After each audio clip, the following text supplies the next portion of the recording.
Olá, tudo bem com vocês? Sejam todos bem-vindos à jornada, a última das lives da Jornada Digital da Educação. Eu sou a Sol Petrocino, diretora acadêmica da Moderna, e essa é a última live desses dias de evento que a gente teve da jornada, daquelas 3 horários, às 10, às 18 e às 20, e hoje, infelizmente, é a nossa última. Lembro que esse evento é um programa apoiado pelo programa Novo Pitanguá e Kepler. Se você quiser mais informações, tem o link aí para você acessar, tanto no chat quanto no descritivo do vídeo, a gente tem para você acessar e pedir mais informações sobre esses programas. Se você tiver pergunta para interagir com a gente, agradeço, isso é bem bacana, eu vou estar acompanhando e trazendo aqui. Então, coloquem aí no chat que a gente pode conversar aqui. Presta atenção também que vai aparecer durante a live um link para você emitir o seu certificado de participação, caso você tenha interesse. E a gente vai fechar esse ciclo de palestras com um tema bastante importante, que é a comunicação não violenta. E para isso a gente convidou a Carolina Nalon, que é fundadora do Instituto TIE, mediadora de conflitos, especialista em comunicação não violenta, idealizadora do projeto Caminho da Comunicação Autêntica, que tem como foco do seu trabalho a discussão de temas como compaixão, empatia, diversidade e privilégios. O Instituto TIE hoje presta consultorias para algumas das maiores empresas do país. Em 2016, foi convidada para palestrar sobre empatia no TEDx Pedrado Penedo, onde contou um pouco sobre o que levou a trabalhar com comunicação não violenta. Em 2019, no TEDx Árvore Grande, no qual falou sobre como demonstrar empatia em uma sociedade desigual. Faz parte do coletivo CNV Brasil e é entusiasta da justiça restaurativa no Brasil. Muito bem-vinda, Carolina. Prazer em tê-la aqui conosco. Ô, Sol, obrigada. Estou muito feliz, viu? Espero encerrar com chave de ouro. Com certeza, a gente conhece seu currículo e a gente aposta muito nisso.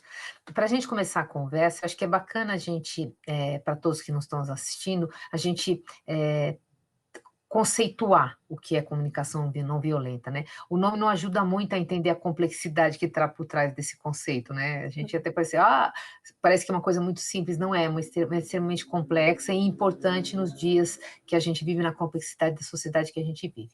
Você poderia começar contando para a gente um pouco? Com certeza, Sol, excelente pergunta, porque a gente escuta esse nome, né? Não violento já não é para mim. Eu não sou violenta, eu tento não xingar ninguém, não bato em ninguém, não, né? A gente associa a violência só com essas coisas, essas violências mais óbvias. Mas a comunicação não violenta, ela é justamente uma abordagem que ajuda a gente a criar uma ponte com o outro, mesmo quando eu estou em conflito com ele. E o conflito não acontece somente quando essas violências óbvias acontecem, quando alguém bate em alguém. Não, é quando a gente está ressentido, magoado, né? Enfim, um conflito apareceu, a gente já pode usar a comunicação não violenta.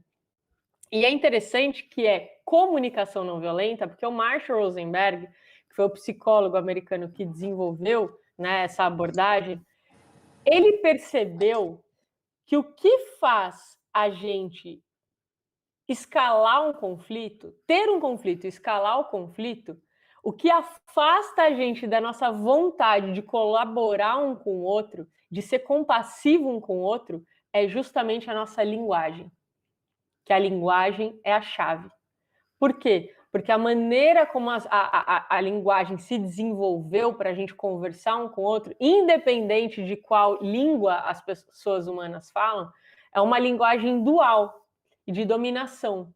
Uma linguagem que fala muito do comportamento um do outro. Né? Inclusive, as primeiras conversas humanas que aconteceram foram fofocas, né? numa tentativa da gente sobreviver, saber quem era bom, quem era mal, em quem a gente podia confiar. Foi assim que isso começou. E isso foi se sedimentando a partir do momento que o ser humano começou a desenvolver sistemas de dominação no mundo. Então, quando o ser humano parou de ser nômade, né, quando ele fez a revolução agrícola e se fixou em um lugar, ele começou a chamar esse lugar de meu, esses animais de meus. Em algum ponto, ele chamou outros seres humanos de meus. Então, isso é meu. E se você fizer algo contra o que é meu, você está errado, você precisa ser punido. Então, essa nossa linguagem dual é a linguagem que fala do comportamento um do outro. né? Do bem e do mal, da punição e do prêmio, do feio e do bonito. Só que a nossa experiência de vida, ela vai muito além disso, dessa dualidade. Então, a comunicação não violenta ajuda a gente a entender e a conversar para além do comportamento.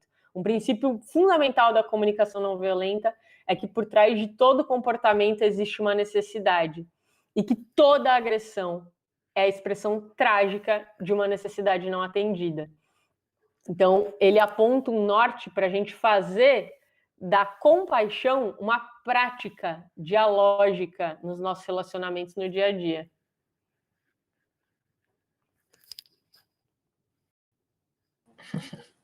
É legal porque a gente começa a entender um pouquinho do que a gente vai conversar aqui hoje.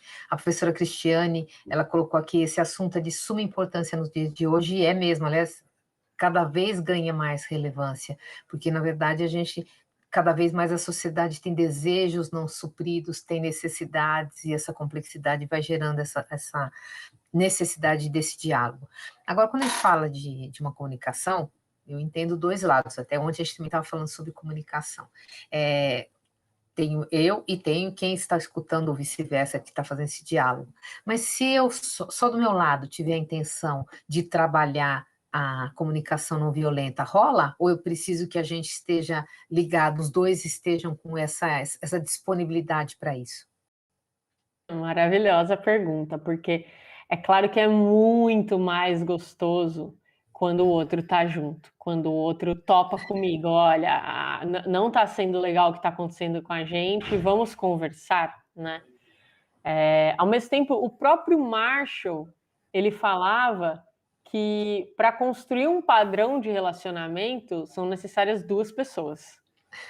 Mas para desconstruir, para começar uma desconstrução, só uma já é o suficiente, né? Porque quando a violência encontra com a não violência, é uma bomba que se desarma, vai ficando claro qual é o lado que está sendo violento, né? Agora, eu acho que quando a gente está falando aqui, a gente está com um grupo, né, de pessoas que são da comunidade escolar,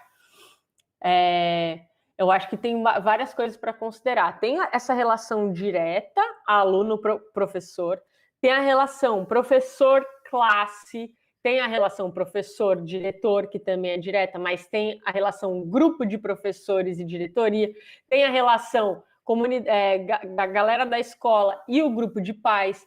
Então, é interessante saber que quando a gente está falando de relacionamento interpessoal, um a um, é mais fácil que uma pessoa consiga mudar o tom daquela relação. Quando a gente está falando de uma comunidade, aí não basta uma pessoa, é importante que tenha o engajamento de mais pessoas para que uma mudança aconteça, né? Então, por exemplo, a comunicação não violenta, ela tem inspiração nos movimentos de não violência que já aconteceram no mundo. Então, o Marshall bebeu muito da fonte do Gandhi, de Martin Luther King, né? E que a gente pensa, nossa, eles são uma pessoa, né, que fizeram uma revolução. Eles têm todo o mérito, né, de terem liderado isso. Mas eles não teriam sido líderes se uma pessoa não tivesse acompanhado, e mais outra, e mais outra, e mais outra. Eles não fizeram isso sozinhos. Então, a mudança de um grupo, de uma sociedade, de uma escola, de uma comunidade escolar, ela parte, sim, de uma mudança coletiva, organizada, né? De pessoas que querem promover aquela mudança. Só que no nosso dia a dia, e é incrível como a forma como a gente se comporta, se a gente for não violento de verdade, o quanto que aquilo inspira as outras pessoas. Porque não é um exemplo comum, né, da gente ver. E as pessoas, elas tendem primeiro a desconfiar, mas depois a admirar também bastante quem tem esse tipo de conduta. Então,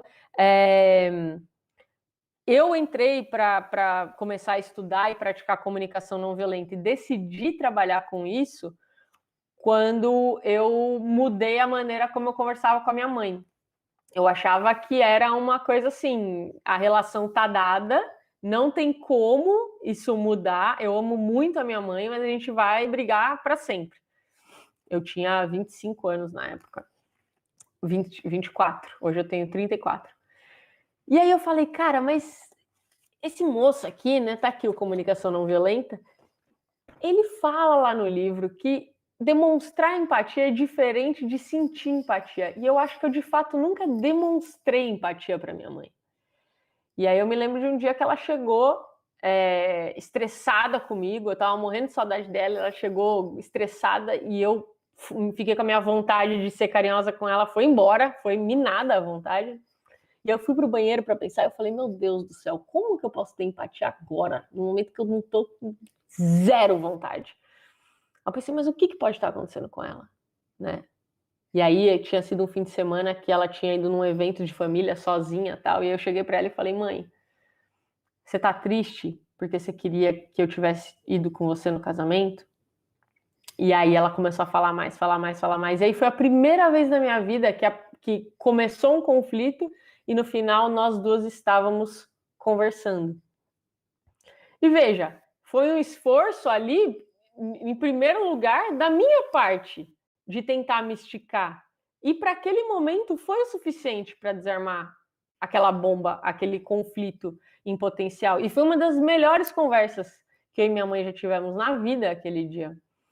Então, assim, não é sempre que a gente está disposto. É difícil ter essa disposição, porque o momento que o outro precisa de empatia, geralmente é um momento que ele está explosivo, está desabafando, está triste com alguma coisa, está criticando algo e muitas vezes criticando a gente. Muitas vezes fazendo algo que a gente se incomoda. E aí é a importância da gente saber que existe a empatia afetiva e empatia cognitiva, né? A empatia afetiva é algo que a gente tem por ser humano, né? Então, o bebê da espécie humana, ele é totalmente dependente de cuidados. Se a gente não tem um cuidador, a gente morre, né? E não só por conta das nossas necessidades básicas universais de alimentação, sono, abrigo, não, mas também pela de afeto, né? Eu acho que muita gente aqui já deve ter ouvido falar de um experimento super polêmico que foi feito no pós-guerra com vários órfãos, né? Que os pais morreram lá durante a Segunda Guerra Mundial e colocaram esses bebês, assim, eles davam comida, eles tinham um lugar para dormir, eles trocavam as fraldas, mas era só isso que eles ofereciam. Eles não ofereciam colo, carinho, atenção. E muitos desses bebês morreram, né? Então isso mostra o quanto a nossa espécie é dependente de empatia. E a gente já tem todo um sistema neurológico para sentir empatia.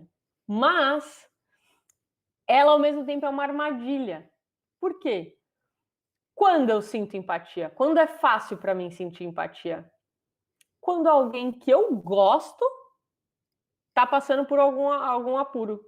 Quando alguém que eu gosto está fazendo algo que eu me importo, que eu gosto. Porque às vezes a pessoa que eu gosto está fazendo alguma coisa que eu não gosto, aí pronto, eu já não tenho empatia também.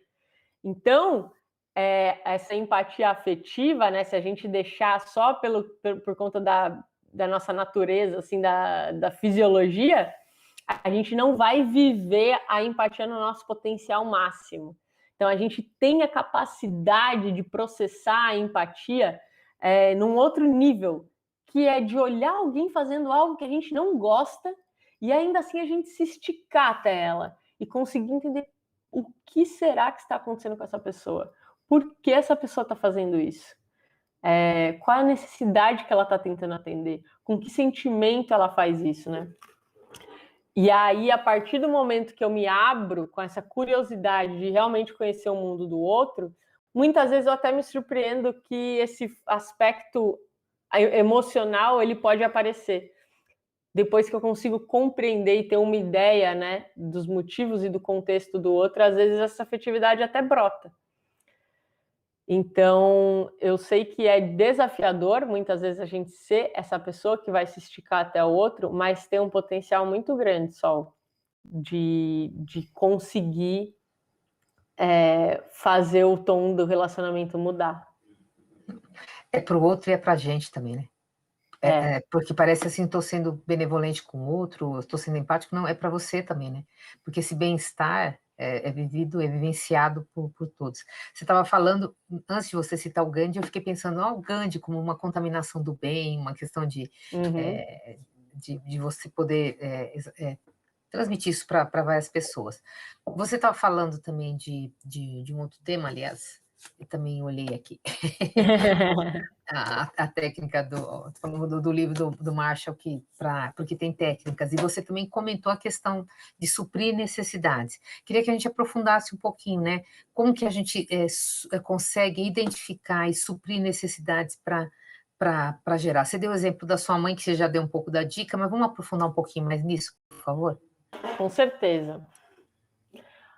Eu acho que uma pergunta boa, assim, né, para eu fazer para todo mundo que está aqui é: o que você e todos os seres humanos precisam para ter uma vida boa, uma vida digna, né? Então, muitas das respostas começam a ser: puxa, eu preciso de respeito, de abrigo, de alimento, de água, de liberdade, de segurança, de afeto. Eu acabei de falar a história dos bebês, né? Então, tem muitas necessidades que a gente compartilha, que em nenhum lugar do mundo a pessoa vai falar assim: não, isso eu não quero ser respeitado, eu não quero ter minha liberdade, eu não quero me sentir seguro, né? Então, são coisas que a gente compartilha com todo mundo. Só que as estratégias que a gente recorre para atender essas necessidades são completamente diferentes, né? Por exemplo, uma pessoa pode recorrer a uma estratégia de ter dinheiro, de juntar um tantinho de dinheiro e fazer uma poupança. Isso é uma estratégia. Para algumas pessoas, essa estratégia vai atender a necessidade de segurança, para outras pessoas, vai atender a necessidade maior de liberdade, né? Então, as nossas estratégias que a gente vai desenvolver para atender às nossas necessidades, elas podem ser muitas. E a gente pode discordar nisso, né? E aí, trazendo mais para pensando num ambiente, né, de jovens, um ambiente escolar, vamos imaginar aqui quais são as necessidades mais latentes, né, de pessoas jovens. Então, são bem exacerbadas assim nesse momento da vida, né? Acho que necessidade de pertencimento, né, se sentir aceito, fazer parte de um grupo, necessidade de diversão, necessidade de autonomia. Então, a pessoa está começando a se provar no mundo, querer ter essa independência, né? Então, vamos pensar nessas três. E aí, vamos pensar assim. Imagina no Rio de Janeiro, jovens que moram no Leblon, que é um dos bairros, né, mais caros do Rio de Janeiro. Então, famílias com alto poder aquisitivo vivem lá. O que os jovens do Leblon fazem para atender às necessidades deles de diversão, autonomia, pertencimento, né? Eles, de repente, vão comprar uma roupa bonita ali num shopping por perto. Eles vão, de repente, fazer uma viagem juntos, né, para a Disney. Eles vão estudar num colégio X. Eles vão fazer, de repente, uma aula de inglês. Eles vão alugar um barco num fim de semana, fazer uma festa numa boate do Leblon. Eles vão participar de um clube, né? Então, coisas ali que eles estão tendo acesso. O que jovens que moram no Complexo do Alemão, que é uma comunidade do Rio de Janeiro, e que lá vivem pessoas, famílias com baixo poder aquisitivo, ao que eles recorrem para se divertirem, para terem autonomia, né? E isso é um exercício que uma amiga minha, que trabalhou por muito tempo, a Dayana Bonar, em um projeto chamado Luta pela Paz, e que ela também é facilitadora de CNV, ela fazia com todo mundo, ali no Complexo do Alemão. E aí eu não sei aqui como que é a realidade das pessoas que estão nos assistindo, se vocês têm o conhecimento, mas ela que trabalhou muito tempo nessa comunidade, ela falava, cara, aqui a galera vai soltar pipa, eles vão para um baile funk, eles vão para a escola, eles vão participar de algum movimento aqui das ONGs, eles vão muitas vezes querer participar da galera do tráfico, porque ali no bairro dele isso é um movimento que pode ser muito respeitado, né? É uma galera que está organizando o que está acontecendo ali a comunidade, é uma maneira de pertencimento, de se sentir seguro ali dentro da comunidade. E aí começa a debater essas estratégias, né? Aí você começa a perceber que em termos de necessidades nós somos muito parecidos. E quais são as estratégias que a gente vai recorrer para atender essas necessidades depende muito do contexto e dos acessos que a gente tem na vida. Depende muito dos recursos internos. Então, o que aconteceu na minha jornada de vida, qual é a minha capacidade psicológica para digerir esses eventos que me acontecem e para discernir sobre as minhas escolhas. Depende muito dos recursos internos, bens materiais mesmo, quanto de dinheiro eu tenho para poder acessar determinados locais, determinadas pessoas. E depende muito também da minha rede de apoio. Quem são as pessoas que eu tenho ao meu redor? O que elas estão me indicando fazer? Né? E aí eu acho que é muito interessante, tanto para a gente pensar no nível interpessoal, quanto no nível social. A gente entender que, no fundo, está todo mundo tentando atender essas necessidades básicas universais. Como é que a gente está criando ambientes para dar oportunidades para que as pessoas atendam às necessidades delas de uma maneira saudável para ela e para o todo, para aquela comunidade toda, né? E então eu acho que isso é muito interessante. A gente discute quando a gente está falando de estratégia, de comportamento, e a gente se entende quando a gente está falando de necessidade. Então, esse exercício é algo para a gente pensar mais amplamente, né, no nível social, mas no nosso dia a dia também. Né? Quando alguém faz alguma coisa que a gente não gosta, em geral, o nosso primeiro impulso é falar: ei, você está causando, você está folgando aí, pô, que egoísmo da sua parte, né? Em vez de eu olhar e falar assim, cara, o que tá rolando? Tô frustrada porque tá sendo difícil pra caramba ficar conduzindo essa aula online. E nossa, como eu gostaria, né, que essa aula tivesse sendo interessante para todo mundo, que todo mundo tivesse minimamente engajado, apesar da dificuldade de fazer uma aula online, né? E como que isso está chegando para os alunos? Então, como é que eu escuto, né, e mostro que o que eu estou fazendo ali não é uma exigência, é um pedido. Eu gostaria de estar atendendo a necessidade de todo mundo, e eu me importo com a necessidade de todo mundo, assim como eu me importo com as minhas também. Esse movimento é bem bacana, porque a gente tende a colocar no outro, né? Mas que alunos desinteressados, o que eu posso mudar desse lado, né? Gostaria de estar sendo interessante, gostaria que vocês fizessem, mas eu estou trazendo a responsabilidade para mim, né? Não para o outro que está no outro. Isso é um exercício difícil, né? Posso contar uma história do tudo. Marshall? Que está nesse livro aqui que a gente mostrou. O Marshall Rosenberg, ele atuou muito dentro da comunidade escolar nos Estados Unidos, porque logo depois do movimento dos direitos civis, as escolas eram segregadas, né? Escolas para pessoas negras, escolas para pessoas brancas. Depois do Martin, misturou tudo. Mas não é porque uma coisa acontece no nível de legislação que culturalmente aquilo já foi transformado. Então as escolas precisaram de muito apoio para essa transição e cá para nós, até hoje isso está acontecendo, né? Não é que a segregação racial tenha acabado de uma vez.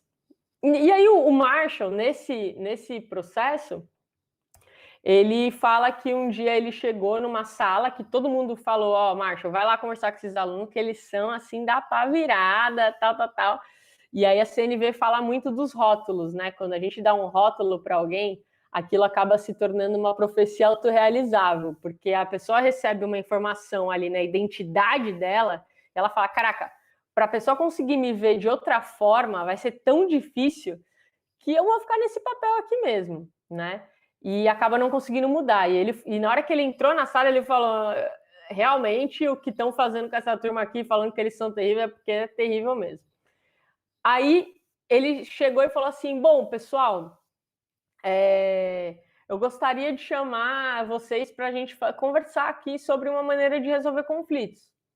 Aí metade veio, outra metade ficou lá, pendurado na janela. Aí ele foi perto de um dos meninos que estavam pendurados na janela e aí ele perguntou, o que vocês entenderam do que eu falei agora? Aí ele falou assim, que você está mandando a gente sentar ali para escutar o que você tem para falar. E aí o Marshall falou, nossa, eu estou muito curioso, assim, o que faz você achar que isso é uma exigência? Que eu estou mandando você ficar lá, e não que era um pedido. E aí começa um diálogo entre eles, dele fala, mas é isso que acontece aqui na escola. E ele fala, e eu vim aqui justamente para conversar sobre isso. Porque enquanto a gente está achando que a gente está recebendo exigências de toda parte, não dá vontade nenhuma, né, de colaborar. Então eu vim aqui justamente para saber o porquê que você está cansado com isso. Aí a coisa começou a rolar, né? Mas é a partir dessa abertura. Ok. Deu uma travadinha. Tem um professor aqui que colocou, Pablo Rafael Nepomuceno, ele falou do tom de voz, a forma de expressar das pessoas que pode demonstrar, né? Na verdade, o corpo fala, né? Às vezes não é a verbal, mas se você realmente não tiver um processo reflexivo que faz que você tenha esse movimento, não adianta nada você falar, vim aqui, mas em outro tom e percebendo que você não está gostando da situação, você não abre esse diálogo, certo? Perfeito. A gente precisa tomar muito cuidado. E por isso que tanta gente está achando tão difícil essas conversas que estão acontecendo por WhatsApp, né?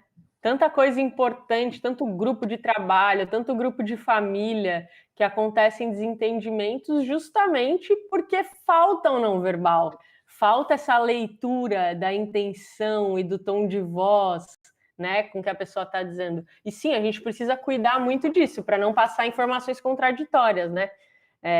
Eu não tô nervosa, é claro que eu não tô nervosa. Não adianta falar que não tá nervosa, né? A gente tá vendo que tá, né? Adorando estar aqui com você. Nossa, só obrigada pelo convite. Eu tô bem feliz de estar aqui nessa live. Meu, não vai passar, né? Não rola, não rola. Acho que esse é um dos desafios, mas tem muitos, né? Primeiro porque a gente vive numa sociedade muito competitiva e a gente quer dar a última palavra, a gente quer ganhar na conversa, a gente não quer ficar por baixo, a gente quer sair ganhando. É um processo de melhoria do ser humano, né? Isso é uma elevação espiritual que às vezes eu falo assim, não estou preparada para isso, não tenho maturidade para isso, né? Mas desses desafios existem algumas coisas que você pode começar, né? Um primeiro passinho, o que você daria de conselho para quem está começando com essa preocupação com a comunicação não violenta? Qual que seria uma dica de por onde a gente começa? Tem uma professora aqui que comentou que é muito importante, Cláudia Madsen. Ela falou que requer uma reflexão dos atos e atitudes, acho que já é um caminho. Mas o que a gente pode pensar mais? Uhum. Olha, eu acho que a gente precisa se tornar realmente investigadores das necessidades humanas, sabe? E de entender que mais do que aplicar uma técnica com alguém, e aí se falando da comunicação não violenta, é entender o que é o princípio da não violência. Porque, e aí para entender o princípio da não violência, a gente tem que chegar a uma definição do que é violência.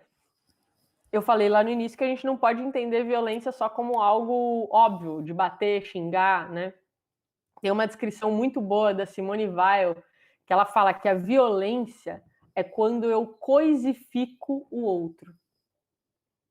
Então, eu tiro a humanidade do outro, eu coisifico ele de alguma forma. Então, de uma maneira grave, a violência na sua última potência é quando eu torno a vida de alguém um cadáver, eu coisifiquei aquilo. Num grau sutil, é quando eu quero ter o controle da ação do outro, o controle do corpo do outro, o controle do fazer, do sentir, da vontade do outro, né? Então vai desde falar assim, pessoal, vamos fazer tal coisa, e a galera fala, ah, não, a gente vai fazer sim, porque vai ser assim, pronto, né? Então, todo autoritarismo, ele vai contra essa ideia de não violência. E eu sei que pode parecer, de certa forma, uma ingenuidade dizer isso, né? Porque o ambiente sala de aula é um ambiente mega desafiador. Eu já estive, eu já dei aula em escola pública, e eu sei que ele é muito desafiador. Acontece que a gente precisa muito refletir por quais motivos as pessoas vão atender os nossos pedidos, dentro e fora da sala de aula. Porque se a pessoa atende o meu pedido porque eu sou uma autoridade, se a pessoa atende o meu pedido porque ela vai sentir medo, vergonha ou culpa se ela não atender, esses não são bons motivos para se atender um pedido. E esses não são bons motivadores para o próprio aprendizado, para a formação de um cidadão.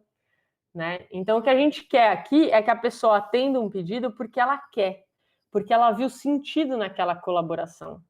Então, a não violência, ela quer fazer esses espaços colaborativos serem arejados, poderem existir. E isso não acontece sem eu legitimar a humanidade do outro. Mesmo que esse outro precise ainda de contorno, de limite, de um direcionamento, mas mesmo ele não podendo decidir tudo o que vai acontecer dentro daquele espaço, a humanidade dele pode ser legitimada dentro daquele espaço, né? E eu acho que isso é algo que está muito ao nosso alcance e que é possível de fazer. Não que seja fácil, mas que é possível. Porque é muito desgastante querer que os outros façam porque tem que me obedecer e é isso. E é perigoso, inclusive, né? Formar cidadãos assim. A banalidade do mal prova isso, né? Então, a Hannah Arendt, ela pesquisou, né? Ela foi atrás de saber por que pessoas comuns contribuíram para eliminar vidas durante o Holocausto. E a resposta que ela encontrou de pessoas comuns que causaram grandes males à sociedade foi: eu estava só cumprindo com ordens. Então, a gente não pode jamais, dentro da escola, querer que os alunos simplesmente cumpram com ordens, porque isso vai ter um resultado muito perigoso, né, para a sociedade. Então, aqui a gente está, de verdade, tentando criar esse ambiente de engajamento. Agora, é um grande desafio para a gente mesmo, porque a gente está cansado, né, gente? E aí, aqui eu queria ter falado no início, eu não falei, acho que eu estava meio nervosa, mas vocês que estão aqui, né, a galera da educação, assim, isso que a gente está vivendo, essa pandemia, eu acho que vocês estão na linha de frente, assim, igual os profissionais de saúde, vocês também estão muito desgastados, né? É decreto que muda, volta, fecha escola, abre escola, de um dia para o outro, vai ter aula presencial. Meu Deus, cadê a vacina? Não tem a vacina, não estamos no grupo prioritário. Tem que mudar aula online. Putz, o aluno não tem acesso à aula online, eu tenho que me adaptar para a aula online. Enfim, é muita coisa acontecendo, né, Sol? E eu acho que isso a gente tem que olhar, né? Primeira coisa, como é que eu tô? Porque se eu tô cansado, precisando de muita empatia, de autocompaixão, de descanso, isso tudo mina a minha disposição para empatia. Então, se cuidar hoje em dia é algo muito essencial. Estar conectado com você mesmo, né? E ser gentil com você mesmo nesse momento. Tem muitos comentários aqui, mas vou trazer um que diz respeito um pouco à sua fala anterior, no começo da sua fala, de que a gente tem uma cultura autoritária. Alguns professores, a Rita Silva Fetter, ela falou que somos tão acostumados a ser subjugados que toda vez que alguém sugere algo, a gente acha que é comando. A gente tem uma educação tão autoritária que não importa o que o professor fale, a gente, mesmo que seja um pedido, a gente entende como que foi o caso que você trouxe do Marshall, né? Isso é só, acho que corroborando o que você está falando. E o Lucas Tavares trouxe o Paulo Freire, né, para quando a educação não é libertadora, o sonho do oprimido é ser opressor. E o aí, Marshall era grande admirador professor do Paulo Freire, bebeu da fonte do Paulo Freire também, óbvio, né? Quem não? Quem não é boa gente. Brincadeira, obviamente. A gente está falando aqui desse quer ser opressor, porque ele entende que na formação dele isso aconteceu. Então, a comunicação violenta não é só para um ambiente saudável de comunicação, é para a formação desses meninos, né? É para a formação de uma geração, para a formação dos alunos que vão desempenhar funções e atividades que vão fazer feliz a ele e o entorno, né? Então, a inserção social, até a Base Nacional Comum Curricular, fala muito da formação integral. Passa por isso, por essas questões que a gente está falando. Para a gente entrar um pouco nisso, quando a gente fala desenvolver e ajudar os alunos a ter empatia, ou desenvolver essas socioemocionais que estão relacionadas intimamente com isso, a gente não é algo circunstancial, que eu sempre brinco aqui, que entra numa aula, todo mundo se abraça uma árvore e sai todo mundo empático, né? Ela não é circunstancial, né? Ela é no processo de todo dia, que você vive com todos os atores da escola, você vive dentro da sua casa, ela tem que permear a sociedade. Como que a gente faz para que isso aconteça, né? Para tornar a empatia transversal na nossa vida? Nossa, essa é a pergunta de muitos milhões, né, Sol? Eu acho que só dá para começar, tem que começar com a gente, né? Dá para a gente fazer a nossa parte. Até porque CNV não é algo que você ensina, CNV é algo que você pratica. Não faria o menor sentido eu chegar com uma apostila assim e falar, gente, vamos lá, aula de empatia. Ô, fulano, abre aí seu caderno, já falei 1000 vezes, abre o caderno agora, vamos estudar, né? Não vai dar para a gente estudar a empatia assim. A empatia, a CNV, de fato, ela é algo transversal. É a partir do momento que eu começo a praticar que o outro se espelha em mim. E isso eu recebo muitos pais no meu curso que têm filhos, eles não falam nada sobre o que é a CNV e, de repente, eles percebem os filhos parafraseando eles, checando. Pai, você está falando assim que você está nervoso? Fala, caramba! É isso que eu estou fazendo com ele, agora é isso que ele está fazendo comigo, né? E eu acho que isso é um desafio, Sol, porque, assim, também quais são as condições que nós, que trabalhamos nas escolas, estamos fazendo o nosso trabalho, quanto de empatia a gente recebe, né? Então, eu admiro demais, assim, um educador, uma educadora que se compromete a ser compassivo na sua prática, mesmo em situações, assim, que muitas vezes são desfavoráveis, né, para aquilo. Então, essa pessoa é como uma flor no deserto, assim. E é importante a gente se inspirar nessa pessoa, porque isso é possível.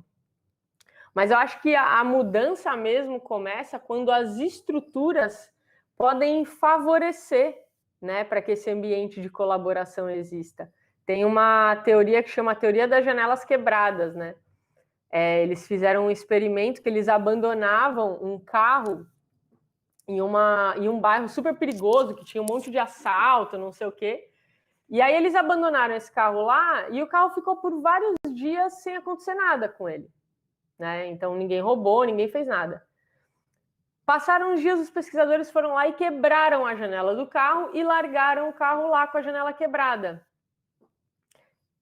Em um dia o carro estava depenado. Roubaram o som, roubaram o estofado, roubaram o banco, roubaram... Né? Então isso é muito interessante, assim, perceber como o ambiente, como a cultura, ela dita certos comportamentos, né? Eu me lembro que teve um ano, eu não vou lembrar o ano que era, mas foi um dos anos que a torcida do Corinthians saiu daqui porque eles iam disputar o Mundial lá no Japão. E aí saíram daqui do aeroporto de Guarulhos, quebrando tudo, não sei o que. Meu, chegaram no aeroporto no Japão, tudo certo, tudo, sabe? A gente se adapta um pouco à cultura, a gente faz a leitura do ambiente e aí o que é permitido ou não. Então, em algum grau, a gente precisa revolucionar a nossa cultura para a gente voltar a compreender e acreditar que a natureza humana é compassiva, é colaborativa. Teve um projeto aí de mundo que fez a gente acreditar que nós somos só competitivos, que é a sobrevivência dos mais fortes. Né? E aí não sei se tem algum professor de biologia aí, eu sou bióloga de formação, eu dava aula de botânica.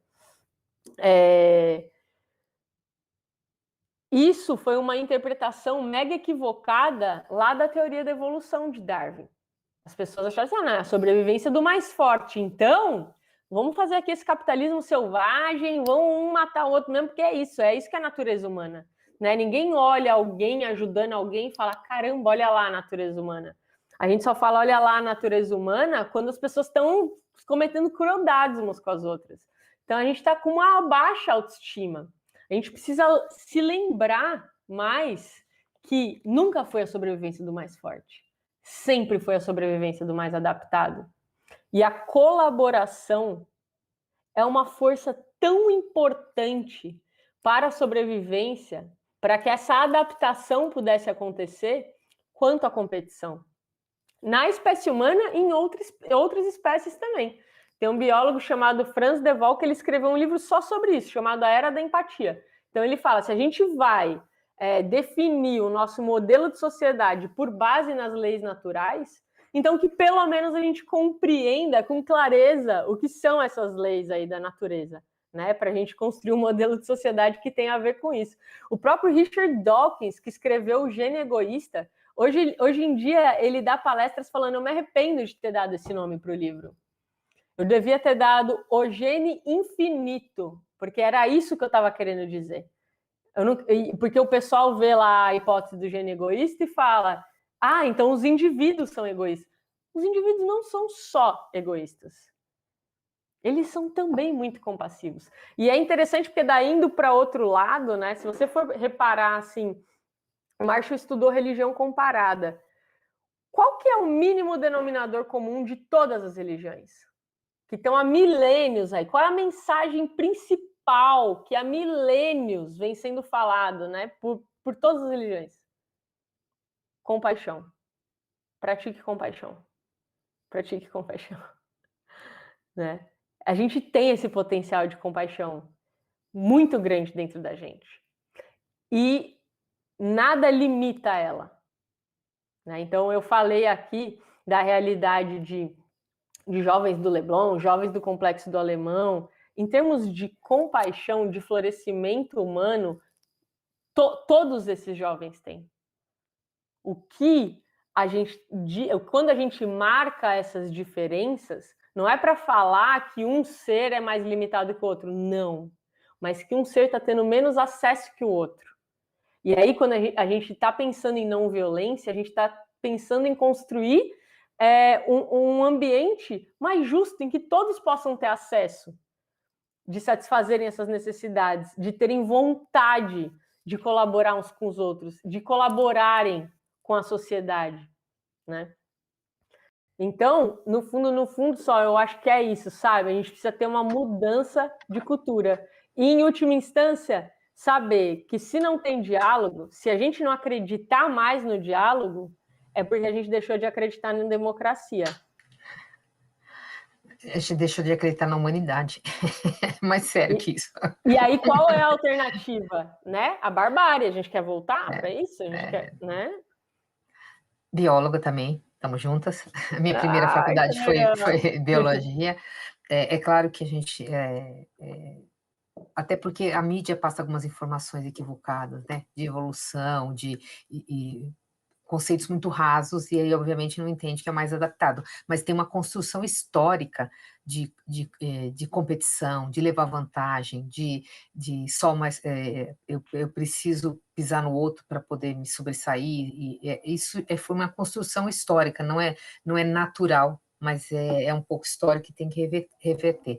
Quando a gente fala das questões sociais, você falou das necessidades do menino do Morro do Alemão, mas quando a gente fala também daquele menino do Leblon, ou de mais abastado financeiramente, ele tem outras necessidades, né? E às vezes ele é isolado, os pais são ausentes, às vezes ele não consegue nem lidar com frustração, porque os pais ficam trabalhando com ele de maneira muito controladora, e ele também não consegue exercer as suas necessidades de independência, de autonomia, porque ele é muito polarizado. Então, acho que tem tudo, tem sempre, todos nós temos necessidades diferentes, independente de onde a gente está. É claro que algumas são mais fáceis de suprir do que as outras. E quando você falava da religião, vou trazer um tema que você falou da compaixão. Nas escrituras sagradas, seja o Torá, a Bíblia, o Alcorão, aparece a frase: não faça ao próximo que não queres que faça a ti mesmo, de maneiras diferentes, obviamente, mas todas isso, que é esse exercício de olhar para o outro e entender que a gente está aqui junto. E quando a gente fala de biologia, a lógica da perpetuação dos seres vivos é a perpetuação da espécie e não a perpetuação do indivíduo. A perpetuação da espécie está acima do indivíduo, uma preocupação com o coletivo, uma preocupação com todos. Isso é o natural, né? A privilegiar a perpetuação da espécie. Toda a lógica que você observa de reprodução, de evolução, elas estão com essa lógica, a perpetuação da espécie, e não a do indivíduo. Então já começa a resolver um montão de coisa quando a gente fala de biologia, que tem bastante coisas aí. Eu queria que você entrasse, porque a gente até tem algumas colocações aqui de professores. A professora Rosângela falou para a gente assim: o processo de reflexão é super importante para desenvolver isso, porque o sentir passa, aliás, há um tempo atrás, colocava as habilidades socioemocionais com habilidades não cognitivas, que parece que não passa para o cérebro, né? E, assim, é um processo de reflexão, o seu sentimento, a sua emoção, ela vai passar por um processo de reflexão, de entendimento, de uma série de coisas. Obrigado por colocar aí, da professora Rosângela. Vai colocar aí não de maneira superficial, como a própria professora está colocando, a gente precisa aprofundar e refletir.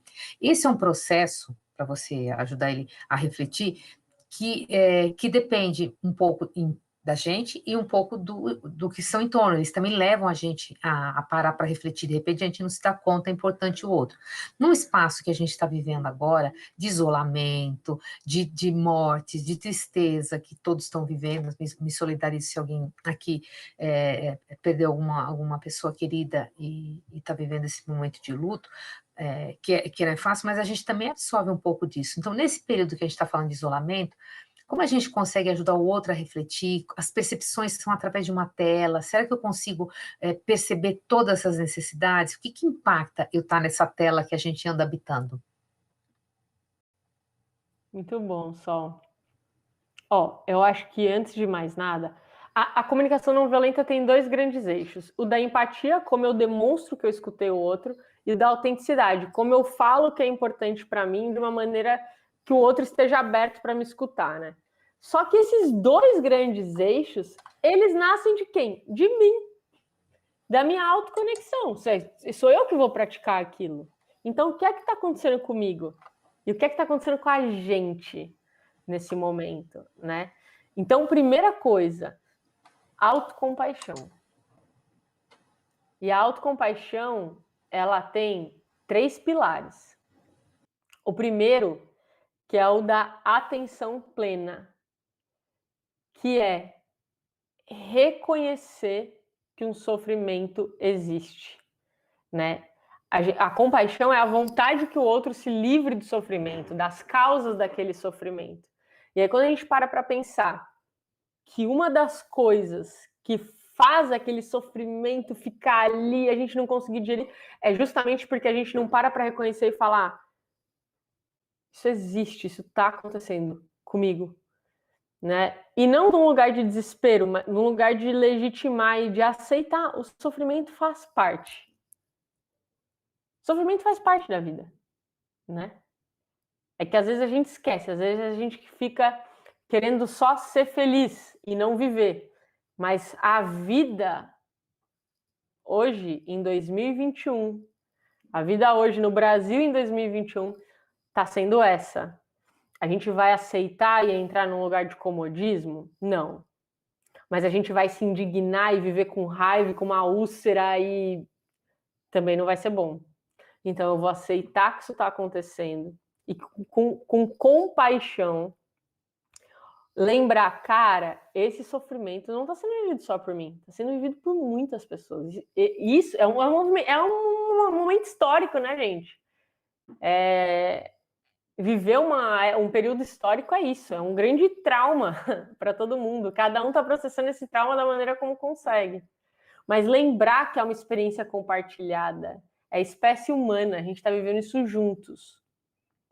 E aí, a partir disso, falar assim, tá, como eu posso ser o mais gentil possível comigo nesse momento? Como eu posso ser o mais bondosa comigo possível nesse momento? Não significa ser autoindulgente, ficar lá assistindo Netflix, comendo sorvete. Não. Como é que você pode se fazer o bem, um verdadeiro bem? Né? Se você fosse se cuidar como a sua mãe te cuidaria agora, nesse momento, realmente pensando no que é o melhor para você, como é que você estaria se cuidando? E o que você estaria fazendo para os outros nesse sentido? Eu ando desesperada, eu acho que eu compartilho desse desespero com muitas pessoas que estão aqui.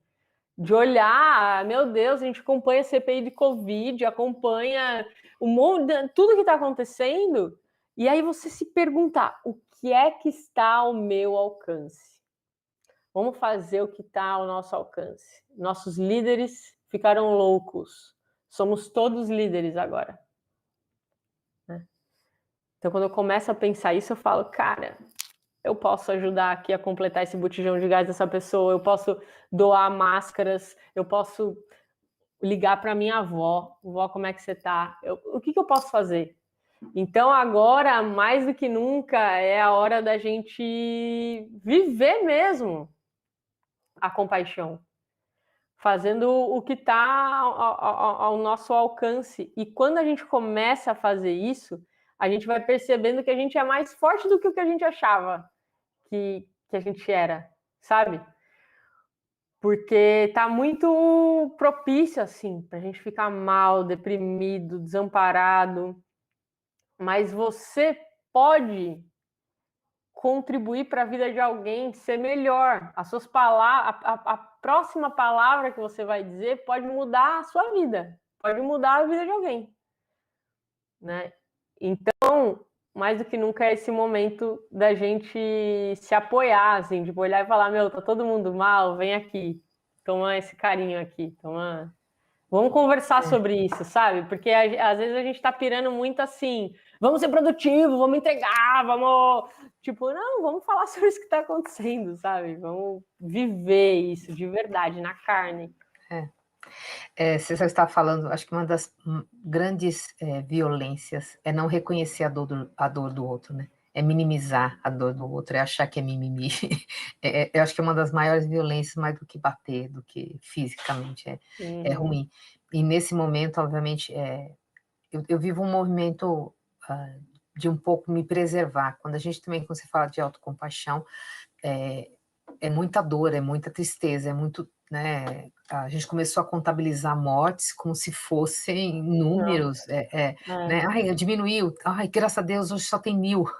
Sabe, a gente começa a entrar numa vibe que eu acho que não é bacana. Então, também tem um pouco de me preservar, de tentar ter um olhar reflexivo sobre o que está acontecendo, tentar ajudar e ajudar de diversas formas, desde que você faz uma ligação para alguém, um bom dia para o vizinho, né?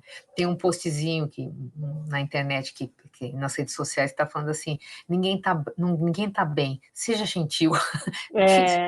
No mínimo isso, né? Porque ninguém tá bem, tá a ponto de explodir todo mundo, o isolamento deixa a gente muito, muito ruim, isso obviamente, é sempre muito trágico. E tem um outro que eu também gosto muito, que é uma plaquinha também dizendo assim, que bom que a gente tem a gente, né? E Isso, que tudo que bom nós tem é nós. Tudo é que o nós. MC já fala. Tudo que nós tem é nós. É isso, que bom que a gente tem a gente, né? Agora, a gente se constitui dentro de uma sociedade que precisa aprender muito, precisa aprender a lidar com. A base também fala isso nas competências gerais, né? Autoconhecimento, autogestão, quanto eu consigo perceber qual é o limite, o que eu consigo ajudar, né? Não só financeiramente, que eu acho que é um dever de todo mundo ninguém tem tão pouco que não possa dividir, ajudar com alguém menos favorecido. Acho que todo mundo está, espero que esteja todo mundo nessa perspectiva. Você falou do bujão, de ajudar, e sem dúvida nenhuma é um movimento, mas também é dar um olhar diferenciado para alguém que está bem do seu lado. Eu lembrei até porque eu tenho aqui, um pouco mais para frente da minha casa, tem na minha rua tem uma casa que é uma casa de repouso, que tem os velhinhos, e eles tomam sol numa varandinha, assim, que dá para a rua, e eles estão isolados, né? E eu vou fazer minhas caminhadas, corridas, assim, tem uma senhorinha que ela sempre fala, oi! E aí eu paro, porque eu vou fazer o quê? Eu vou parar, eu vou conversar com ela. Eu falo, o que da senhora? Não sei nem o nome dela, para você falar a verdade, mas eu converso com ela quase diariamente, que ela tá lá. E assim, quando eu vou embora, eu percebo que ela tá com outro olhar. E aí ela começou a perceber o horário que eu ia correr para ela estar lá. E aí um dia ela Ah, chegou e falou assim, você não veio ontem? Entendeu? oh, Então, nossa, não, caramba. não demorou, não gastei absolutamente nada, não foi financeiro, não foi nada. É um olhar que eu percebi que a gente está fazendo bem para o outro, e no fim das contas ela faz bem também para mim, né? Porque eu fico me sentindo bem e falo, poxa, que bom que eu fiz alguém feliz, né? Então, esse movimento que vai, que acho que você disse, né? Como você vai contaminando todo mundo bem, ela volta para dentro da casa de repouso com mais alegria, contamina o outro, e o outro vai, as pessoas vão se ajudando, e é nesse movimento que nesse momento tão duro a gente está vivendo. Que Eu adorei bonito, Sol. conversar com você, Carolina, adorei, adorei, e é uma pena que a gente está no finalzinho, mas eu queria que você desse uma mensagem, acho que para todo mundo que tá nos ouvindo aqui. Eu fui tentando acompanhar o chat aqui, tem bastante coisa, falando da importância do sorriso, né, a bondade que você pode exalar, mas queria que a gente terminasse com isso, com um gesto seu, para quem está nos assistindo, da gente terminar. Aliás, muitos comentários aqui de que estava com chave de ouro, terminando com chave de ouro, então fica tranquilo que a Que gente bom. caminhou para isso, feliz Deu também, certo. deu certo. Mas acho que podemos, uma mensagem sua. Primeiro, porque você tem uma voz gostosa, a sua fala está nos confortando, então queria te escutar, por favor, para a gente encerrar. Antes de mais, bom, eu queria agradecer muito o convite. Assim, eu me sinto mesmo honrada. Eu sei que muitas das pessoas que estão aqui poderiam me ensinar muito. Então, obrigada pela humildade de vocês de estarem aqui me escutando. E eu desejo que vocês fiquem bem.